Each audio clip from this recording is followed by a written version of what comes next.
Están abiertas las ventanas, ¿no? Entonces cerraremos, querido, la puerta de atrás. Sí, sí, doctora, en privado. Ya, gracias. Vamos a ver este tema que son hepatitis virales. No son, ya saben ustedes, unos cuantos de este cuadro son re frecuentes, como el que corresponde a pediatría, que es fundamentalmente la hepatitis A, que la van a ver en cualquier momento y tenemos que tener una idea clara. Vamos a hacer un repaso, si quieren, en forma general de los diferentes tipos de hepatitis y vamos a ver las características fundamentales de cada uno. Entonces, cuando hablamos de hepatitis, nos está diciendo que es un proceso inflamatorio del hígado, pero que puede ser viral en el gran porcentaje y alguna vez puede ser una hepatitis de origen bacteriano, como la hepatitis por salmonela, pero extremadamente raro, rarísimo.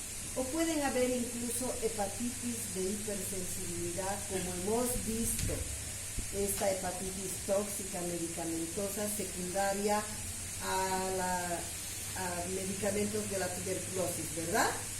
Entonces, ahora lo que vamos a hacer, nuestro objetivo fundamental es ver las hepatitis de origen viral. Esas son enfermedades infecciosas producidas por un sinfín, por un grupo cada vez más grande de virus, cada cual difieren mucho estos en cuanto a su comportamiento epidemiológico, porque es muy diferente, en cuanto a la inmunología y a la intensidad de afectación de la glándula hepática. Esto es lo más importante, chicos. Hay hepatitis que son terriblemente severas y que tienen una mortalidad mayor. Tienen una distribución mundial. Podemos encontrar, por eso les digo, este cuadro lo tienen que conocer, porque en cualquier ambiente que se encuentren, en Latinoamérica, en Europa, en Asia, van a encontrar esto. Y van a encontrar cotidianamente. Tiene distribución mundial. La mortalidad asciende del 0,5 al 0,8 y la cronicidad es mayor, va del 5 al 10%. Los casos de hepatitis cada vez van aumentando en orden alfabético. Para que tengan una idea, cuando yo era estudiante en la Facultad de Medicina, más o menos de la edad de ustedes, en gastroenterología me acuerdo que simplemente se conocía hepatitis A y hepatitis B.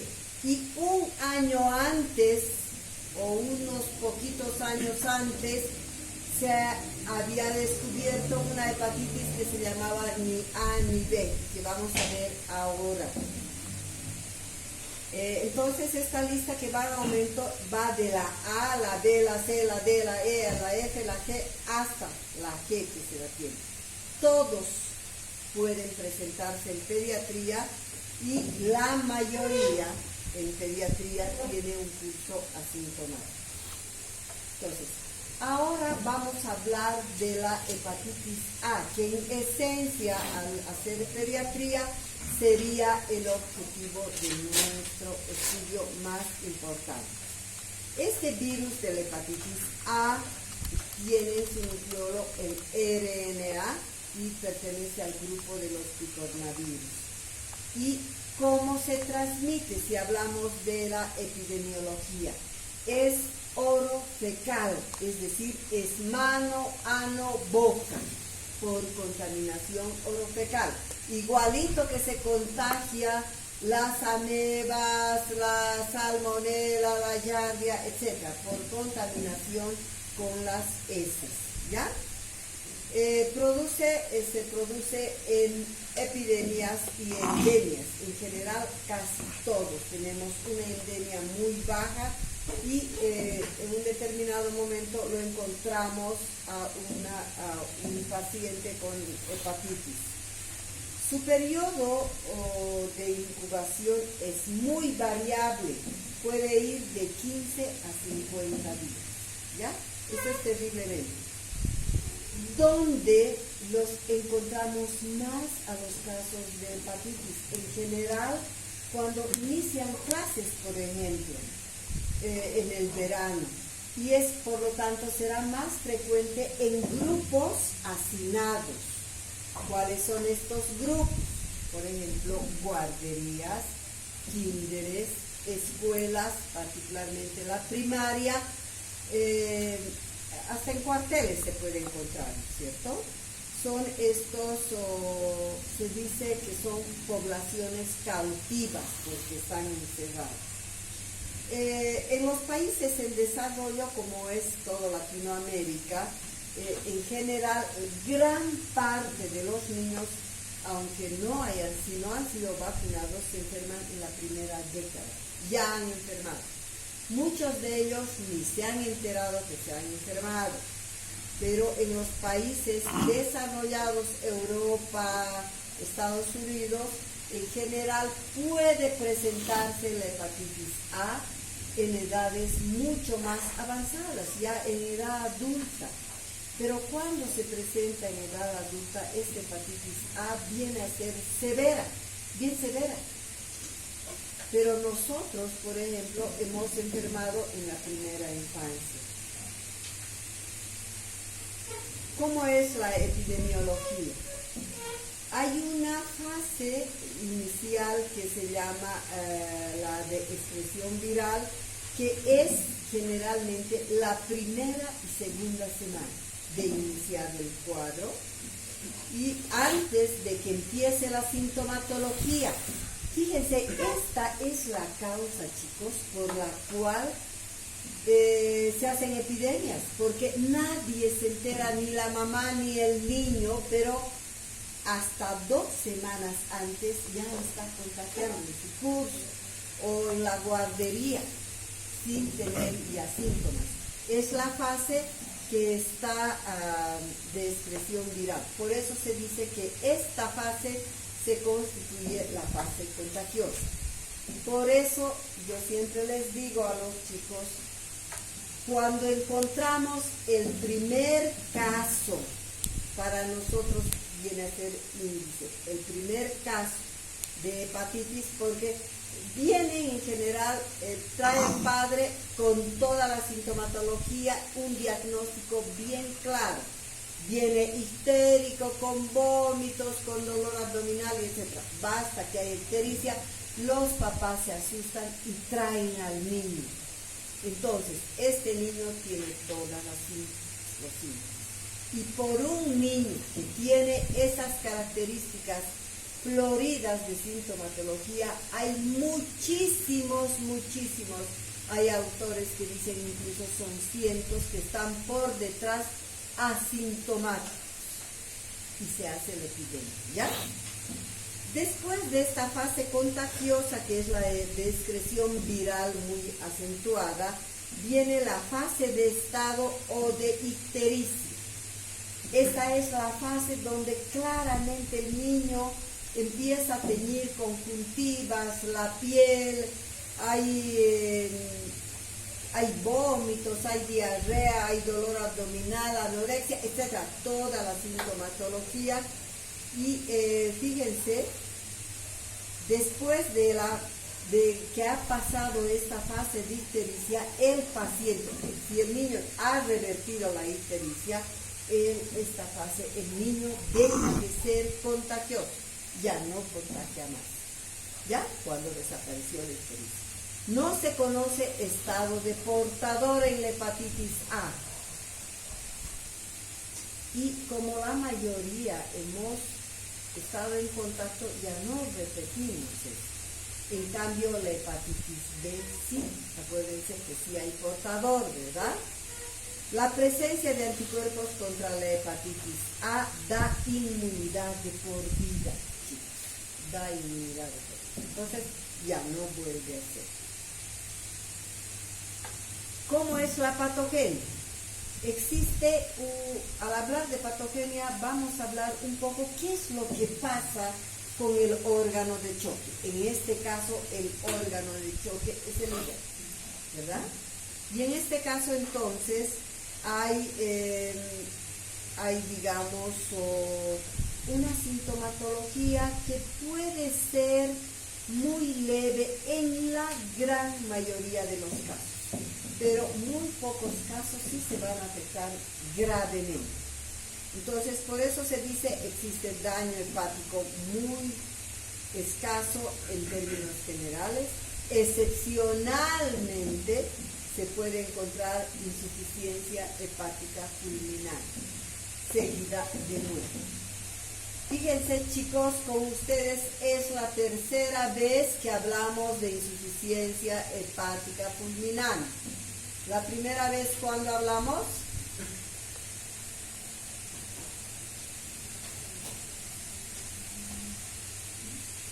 Cuando hemos visto drogas antituberculosas. La segunda vez, ¿cuándo? Ya hemos hecho intoxicaciones con ustedes. Sí. Acuérdense, en la intoxicación por paracetamol, que me puede producir esto. Y esta es la tercera vez que una hepatitis me puede producir insuficiencia hepática fulminante por necrosis masiva del hígado.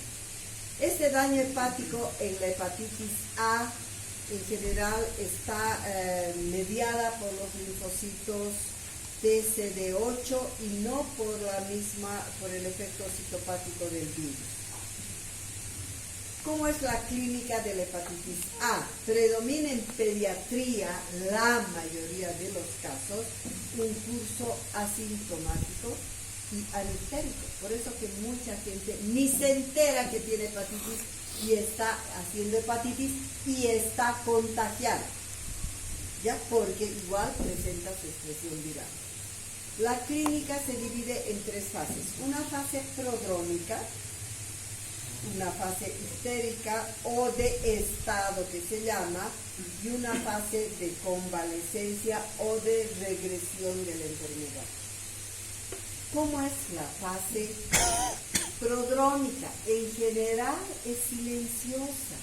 A veces hay un poquito de malestar, un poquito de decaimiento, nada más. Por eso es que ni se la describen mucho, porque es una fase bien silenciosa, pero está habiendo expresión viral. Hay pérdida, entonces nos pasamos directamente a la fase de estado o fase histérica, ¿ya? La ictericia es variable desde ictericias muy suaves, apenas perceptibles, que solamente están en las conjuntivas oculares, hasta ictericias terribles diseminadas absolutamente en todo el cuerpo.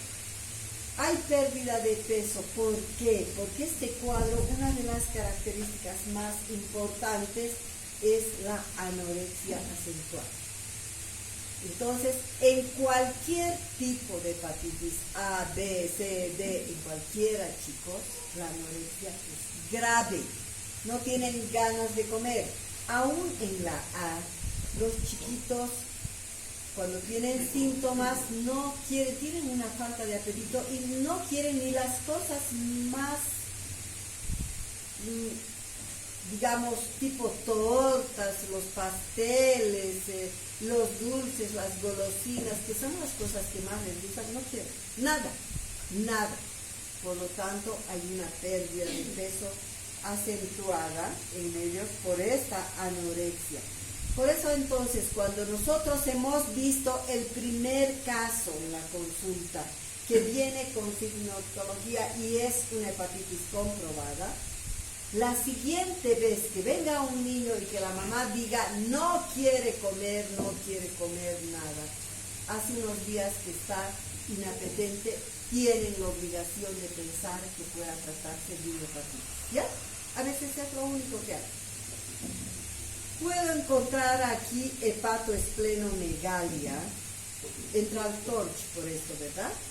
Hepatoesplenomegalia, en otros entra dolor abdominal debido al crecimiento hepático. Generalmente ya saben que no duele la glándula misma, sino la tensión de la cápsula de Gleason que está rodeando. Puede haber artralgias, mialgias, y como el hígado es el lugar donde se sintetizan las proteínas, los factores de coagulación, al estar, digamos, comprometido o enfermito el hígado, disminuye la síntesis de factores de coagulación. Por lo tanto, puede haber sangrados de todo tipo, petequias, equimosis, epistaxis, etc. Y el laboratorio de sangre que me va a mostrar leucopenia por ser un proceso viral. La mayoría de los procesos virales cursan con leucopenia, linfocitos grandes, atípicos. Y la fase de convalescencia, que es la fase de regresión ya. Entonces hay una verdadera disminución y atenuación terrible de los síntomas que pueda tener el paciente. En esta fase ictérica, chicos, me he olvidado decirles que podemos encontrar por la ictericia, además, coluria y acolia, ¿verdad? Eso es lo típico. Las orinas se ponen bien aumentadas, tipo verde, té cargado, como café, pero por presencia de pigmentos biliares y de bilirrubina. Entonces, esta coluria y la acolia desaparecen en 3 a 10 días en la fase de regresión. La mayoría de estas hepatitis A cura muy bien, sin ninguna complicación. Pasa, ya mejora el apetito y ya sabemos que este niño está en su fase de regresión y desaparece. Esta hepatitis A no se acompaña de enfermedad crónica del hígado, ya lo hemos dicho, y puede existir casos de hepatitis fulminante de 0,1 o lo que es lo mismo, 1 en 1000 pacientes. 1 en 1000 pacientes puede hacer esta forma grave de insuficiencia hepática fulminante. Es tan raro esto, chicos, que probablemente hasta es en mayor cantidad de personas. Yo he visto muy pocos casos y todo el mundo que uno habla, ¿cuántos casos de hepatitis fulminante? La mayoría no ha visto ni uno. Un caso aquí hubo, pero de hace bastante tiempo, de unos 10, 15 años, que fue un caso sonado. Había un jugador de fútbol aquí, yungueño. Nunca hemos tenido maravillas de jugadores, pero este sí era bueno. Era un negrito de los yungas, pero que era un capísimo. Entonces todos lo conocían a este. No me acuerdo qué era su nombre. ¿Algún boliviano se acuerda que le gusta el fútbol? No me acuerdo cómo se llamaba. Era bien famoso este. Tuvo un niño pequeño que se enfermó de hepatitis A y estaban en un pleno campeonato, alguna cosa así. Se enfermó de hepatitis A. Lamentablemente hizo esta forma de hepatitis fulminante y este niño murió. Pese que estuvo en la terapia, todo, hizo fulminante y llegó a fallecer. Y este muchacho, el futbolista, fue tan triste eso, por eso fue así, se suicidó, se ahorcó después de que su niño murió. Fue una cosa muy, muy triste. Entonces, existe siempre, por eso que de nosotros no podemos dejar de un lado la hepatitis, si bien la mayoría es de tipo asintomático, pero uno no sabe en qué momento o a quién le va a tocar la fulminante, ¿verdad? Y lamentablemente no hay vacuna aquí, gratis. Pero ustedes lo tienen en el Brasil y creo que la mayoría de los países que están mejor económicamente tienen en forma gratuita la vacuna contra la hepatitis A. Aquí cuesta más o menos $50 y lo más triste es que no hay todo el tiempo. No hay todo el tiempo. Hay por temporadas que desaparece la vacuna que tiene su costo. La supervivencia de la hepatitis A Cuando hace esta hepatitis fulminante es 40%, en cambio la B, que es más grave la B, es del 17%. ¿Cuál es el diagnóstico de la hepatitis A? La clínica, que es sencilla, ¿verdad? Los padres vienen con el diagnóstico, dicen, mi hijo está mal del hígado, o algunos incluso te dicen, mi hijo tiene una hepatitis. ¿Y por qué? Porque está con sus ojos teñidos y él está amarillo. Le duele, ya, basta que veas eso en un niño pequeño, ya sabes que es hepatitis, ¿no? Entonces, el antecedente epidemiológico es bien importante, los laboratorios que en general, para ver si está muy grave el caso, podríamos pedir enzimas hepáticas, el perfil hepático, que son transaminasas, oxalacética, pirúvica, fosfatasa alcalina y bilirrubina. Pero si el niño está muy bien, nosotros lo vemos bien, hemos valorado, lo hemos llevado a control, ¿para qué le vamos a hacer gastar? Porque es un gasto terrible esto. Y el laboratorio específico, chicos, porque antes no se solicitaba esto, el laboratorio directamente se pasaban a las pruebas de función hepática. Pero hay una prueba específica que es la serología. Hay serología para hepatitis A, para la B, para la C, para colitis, pero que cuesta un chorro de plata. Ese es el problema. Entonces, la serología para la A, si yo tengo IgM, me dice, ya saben ustedes, IgM en serología quiere decir que el paciente está enfermo en ese momento. Si encuentro IgG y no hay síntomas, es de recuerdo, ¿no es cierto? Es de una infección pasada o tal vez de las vacunas. Y la sangre, encontramos, hemos dicho, leucopenia, neutropenia, linfopenia y aumento de la velocidad de microsedimentación por la necrosis. Dime.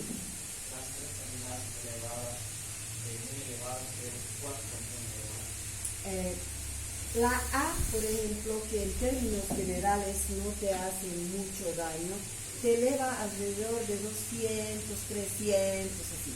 Pero la B, querido, te puede elevar hasta 1000. O si está haciendo una insuficiencia hepática fulminante, elevan hasta 1000, querido. Así de grave. Esa es una elevación súper alta. ¿Cómo es el tratamiento? Al ser viral no existe un tratamiento específico, ¿verdad? No hay tratamiento específico, es sintomático, observación, reposo si está muy maluco el niño, dieta normal. Todos los libros, todos, de adultos, de niños, te dicen dieta normal. Pero fíjense, está tan arraigado en la población, chicos, que los papás, los abuelos, está con hepatitis ese rato, nada de grasa y todo eso. No van a pelear ustedes, porque si ustedes, yo les digo, es dieta normal, pero si le hace daño, no va a pasar nada si no le dan grasas una semana. No comer frituras, ¿verdad? Entonces de eso no peleen ni discutan. Pero la dieta correcta es normal. Pero sí se debe incrementar los hidratos de carbono, que saben que ustedes es un nutriente muy importante para la función hepática, ¿no es cierto? Y por eso es que se les dice, es su época, yo a los chiquitos les digo, aprovechar y pedir todos los dulces. Y los ideales son los dulces más simples, los menos refinados, no los dulces finos ni chocolates. Entonces en la cancha, por ejemplo, chicos, hay un lugar donde venden, no sé si alguno conoce, venden galletas, todo, pero hay una fila de dulces artesanales, que son pura glucosa. Y entonces todos van a buscar ahí, porque los mismos médicos les dicen, anda a la cancha a comprar esos dulces, y las caseritas se han puesto el dulce de la hepatitis. Entonces buscan ahí, ya saben, es que estás buscando dulces de la hepatitis y te venden ese dulce artesanal, ¿no? Entonces, esto ya empieza el niño a comer es dieta normal, incremento de hidratos de carbono, y la prevención definitivamente es la vacuna, ¿no? Es la vacuna. Se hace aislamiento entérico porque los niños al ser orofecal se contagian y se debe separar sus instrumentos, su cuchara, todo. Los familiares y contactos, inmunoglobulinas, que muy poco se utiliza, pero está mencionado en el libro. Y la vacuna contra la hepatitis A, que es lo específico, ¿no? Una sola dosis si es grande el niño o adulto, y 2 dosis a los 6 y a los 12 meses. ¿Cómo es la evolución? En la mayoría de los casos, en la gran mayoría, es benigna. Y solo un 0,1 a 0,2% va a la hepatitis fulminante, que tiene la posibilidad de morir. Esa es la hepatitis A, la que vemos todos los días. Pero la hepatitis B, queridos, en nuestro medio es re raro. Los 2 casos que he visto en la última temporada han sido niños de madres coreanas, de que han venido de la China, en esos casos. En la hepatitis B causa, ya saben ustedes, este cuadro particularmente en adultos, porque es más frecuente de adultos, es considerado de transmisión sexual, ¿verdad? Entonces, este cuadro en la gente mayor, hace cuadros bien severos, y esta hepatitis B produce un abanico grande, desde las formas suaves, sintomáticas raras, hasta las formas más graves, porque su característica fundamental es producir necrosis hepática, pero terrible. Es responsable de las hepatitis fulminantes en un 1% de las infecciones de hepatitis B. Pero aquí yo les quiero aclarar algo, chicos, que quiero que me tomen muy en cuenta. Cuando uno pregunta cuál es la hepatitis que proporciona o que produce más casos de insuficiencia hepática fulminante, en el conteo es la hepatitis A. Pero, ¿quién daña más el hígado? Es la B. Y te produce casos de fulminante. Por eso les digo, como aquí es para contar con los dedos los casos que verán de hepatitis B en niños, es rarísimo, rarísimo, pero en cambio hepatitis A vemos por montones. Entonces dense cuenta, si yo tengo casos así, una montaña como el tamaño de este cuarto, y tengo apenas un caso de hepatitis B, su probabilidad entonces de encontrar en estos miles de casos es más en este grupo de la hepatitis A, ¿verdad? Porque es 1 en 1000. En cambio esta yo no estoy viendo. ¿Me entienden, queridos? Entonces, por la cantidad de casos, entonces puedo encontrar más en el grupo de la A. Pero ¿quién lesiona más el hígado? Es la B. Y también tiene una gran, si ha enfermado con B, gran posibilidad de hacer hepatitis fulminante. La etiología es un virus que tiene DNA a diferencia de la A, y tiene un antígeno core y otro de superficie. ¿Cómo es la epidemiología de la B? En los niños menores de 1 año, aproximadamente el 10% van a la cronicidad, más o menos, ¿ya? Y niños de 2 a 5 años, el 50% ya va a la cronicidad. Es decir, conforme avanza la edad, las personas tienen más tendencia a la cronicidad. De estos casos crónicos, fíjense ustedes, de los casos crónicos, más o menos un tercio va a la hepatitis crónica activa, es decir, que permanentemente está enfermando, sale del cuadro y vuelve a reactivarse, etc. Otro tercio hace cirrosis hepática. ¿Por qué hace cirrosis hepática, chicos? Porque al haber una lesión masiva del estroma hepático, al haber una gran destrucción de todos estos hepatocitos, ¿y se acuerdan ustedes de la unidad básica funcional del hígado? ¿Cuál es?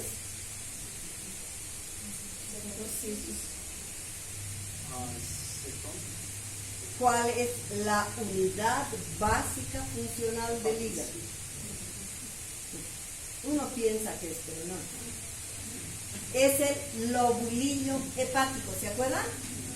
¿Cómo es el lobulillo hepático? Es una estructura cilíndrica que al centro está la vena central.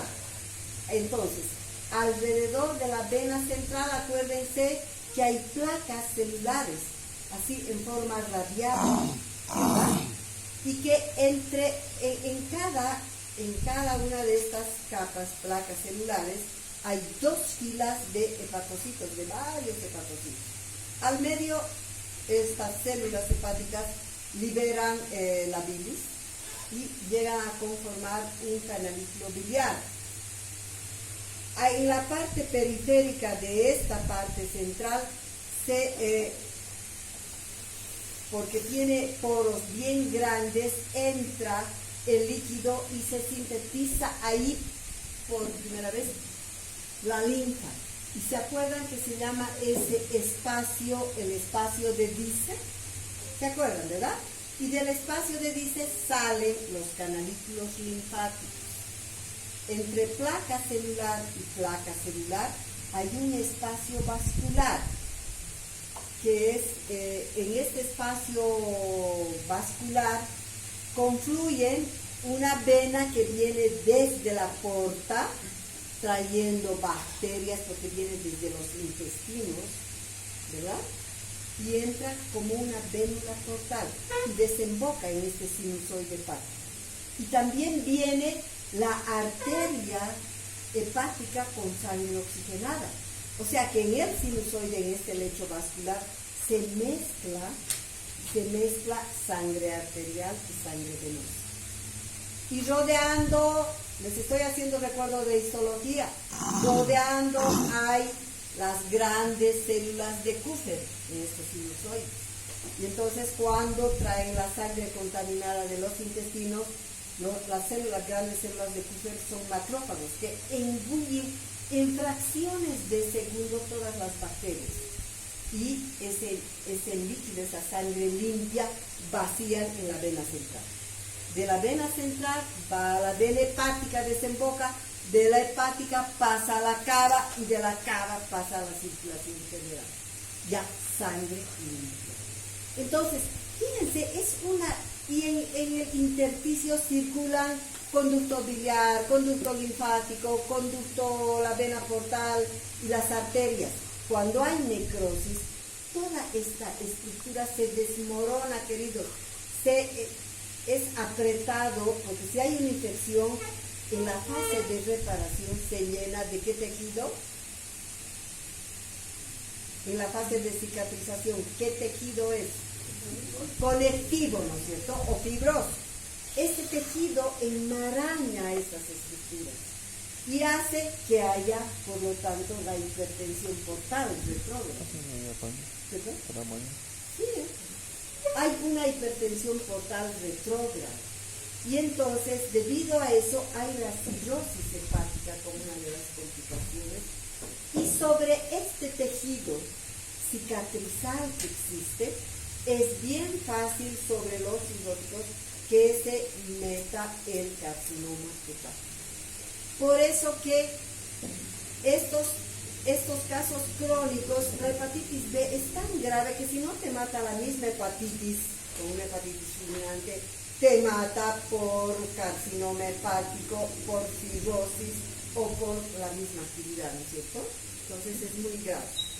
Esta hepatitis B se transmite por por todos los flujos sanguíneos que pueda tener el cuerpo, es decir, sangre, semen, fluidos vaginales, saliva, heces, etc. Por cualquier lugar se eliminan los virus.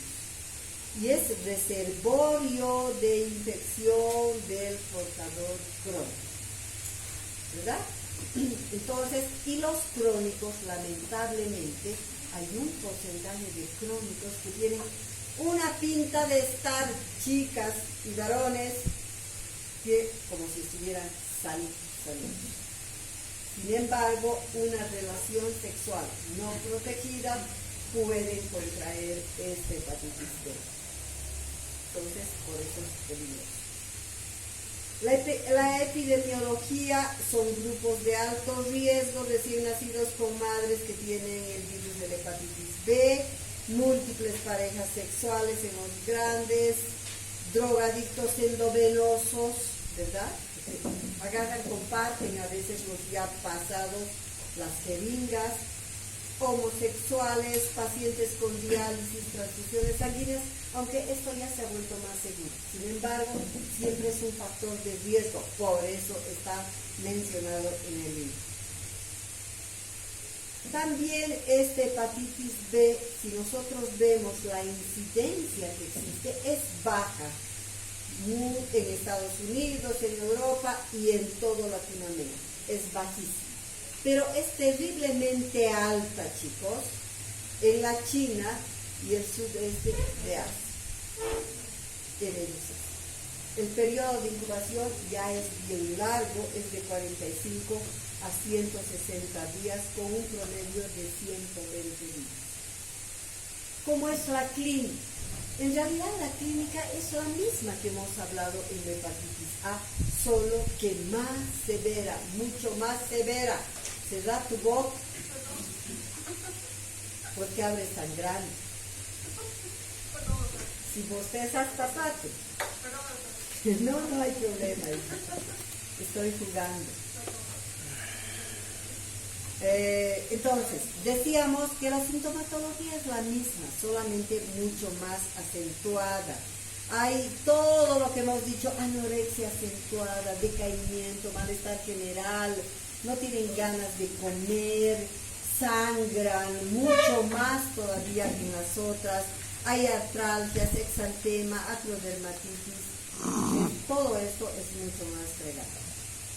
Las enzimas hepáticas en estas, alguien me preguntó eso, las transaminasas son muy altas a partir de la 8ª semana. Pueden llegar a 1000, incluso sobrepasar eso, pero son alarmantemente altas. La histología me muestra necrosis del hepatocito, hiperplasia de estas células de Kupffer, de estos macrófagos que están en los sinusoides, núcleos del hepatocito en apariencia de vidrio esmerilado.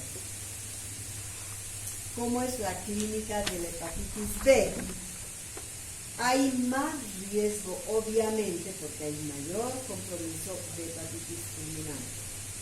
Hay necrosis masiva, colapso estructural del hígado y esta hepatitis fulminante me produce insuficiencia hepática, encefalopatía, coagulopatía, edema cerebral y al final feto hepático y muerte en el 70% de los pacientes. Fíjense qué alto.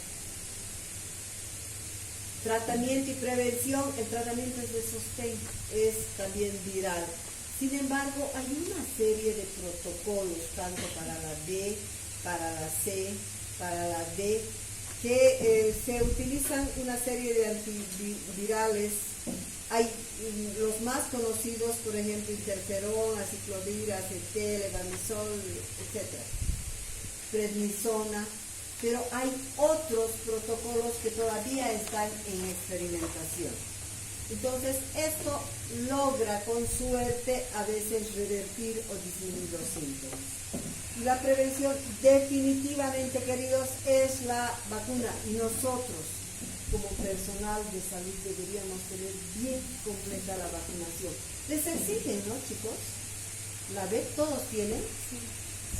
Todos. En Brasil, No, pero aquí Aquí deberían tener todos, los de medicina sí por norma, porque están bajo riesgo. Se han agarrado gente que no quería vacunarse, conocido anestesiólogos que se han contaminado, cirujanos que se han contaminado y que han llegado a enfermar de hepatitis C. La hepatitis C. La hepatitis C, fíjense, la A era orofecal, la B es parenteral, es decir, por transfusiones, por relaciones, etc. La C es exactamente lo mismo que la B, ¿ya? No escuchábamos antes de la C, chicos. Antes se conocía hasta la A y la B, pero les decía que, por ejemplo, me acuerdo cuando estaba llevando justo el tema de hepatitis, había sido como unos añitos antes que apareció la hepatitis ni A ni C, porque nadie sabía a nivel mundial de esta hepatitis en una comunidad chiquita de México, que tenía como 300 habitantes y tenía 4 fuentes de agua y tenía también pozos sépticos. Entonces, de pronto, un día, casi toda la población aparecieron histéricos, anoréxicos, por dolor abdominal, así con toda la sintomatología de una hepatitis. Y entonces hicieron serología para hepatitis A, no era, para la hepatitis B, no era, pero había un daño hepático, así, bien visible. Fueron de todo lado, de Atlanta, de todas partes del mundo a ver esa epidemia. Y esto es real, no les estoy contando cuentos, chicos. Esto es real. Se lleva esta historia clínica cuando se hacen cursos de epidemiología en investigación epidemiológica, porque han hecho una verdadera investigación epidemiológica con este caso. Y al final descubrieron que sí era una hepatitis, y como no sabían qué, le pusieron ni A ni B. Y así se llamó durante unos años, hasta que finalmente le pusieron el nombre de la E que vamos a ver. Entonces, esta C ya es posterior. Aparece, digamos, en Latinoamérica, uno de los principales países que tiene la incidencia más alta del mundo es Brasil, queridos. Es Brasil. Y en quienes se presenta más en jóvenes. Y han relacionado mucho con el uso de tatuajes, de piercings, tatuajes particularmente muchas veces con material no estéril, no garantizado, ¿no es cierto? Entonces, igualito son grupos de riesgo, es parenteral, transfusiones sanguíneas, hemofílicos, talasémicos, drogadictos endovenosos, tatuajes, piercing, perforaciones, cocaína intranasal y relaciones sexuales, igualito. Entonces, es parecido exactamente como se presenta la B, pero al ver que la población que más tiene eran los jóvenes, asociaron mucho más con tatuajes y con piercing. El periodo de incubación 6 a 9 semanas, el riesgo de transmisión a recién nacidos bajísimo, no hay mucho. El curso clínico es mucho más leve que la B, o puede estar completamente asintomático, pero aquí lo grave de esta hepatitis B, chicos, lo grave no es tanto la insuficiencia hepática pulmonar, puede haber, si hasta en la A puede haber, es raro, lo grave es la gran tendencia a la cronicidad. Entonces, el paciente recibe, el tratamiento es parecido al de la B, interferón o ribavirin, etcétera, prednisona, le dan su medicación, mejora, está unos meses y vuelve a recaer. Le dan nuevamente, vuelve a recaer. Ese es el gran problema de la C. Ese es el gran problema de la C. De los casos crónicos, igualito, evolucionan a la cirrosis, al carcinoma hepático, y el tratamiento es interferón combinado con ribavirin. La hepatitis B. Hepatitis B tiene un fragmento de RNA y la proteína delta, cubierto del antígeno o de superficie de la B. Es decir, que acá está implicado el virus de la hepatitis B. ¿Ya? La transmisión es igualito que por vía parenteral. El daño hepático solo ocurre si reaparece la B. Si nosotros tenemos la vacuna contra la B, jamás vamos a tener la B. Entonces, se necesita la B para que haga una actividad. ¿Ya?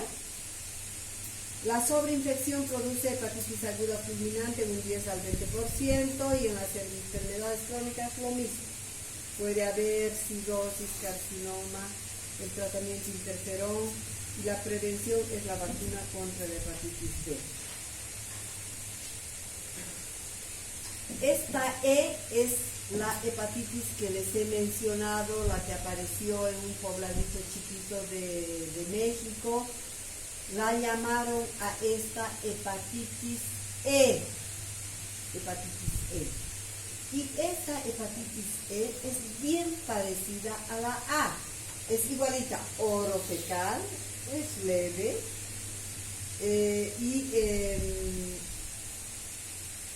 su lugar de preferencia se presenta en brotes epidémicos en el Asia, en el África y en Centroamérica. Ahí generalmente. ¿Qué es lo característico y lo grave de esta hepatitis E?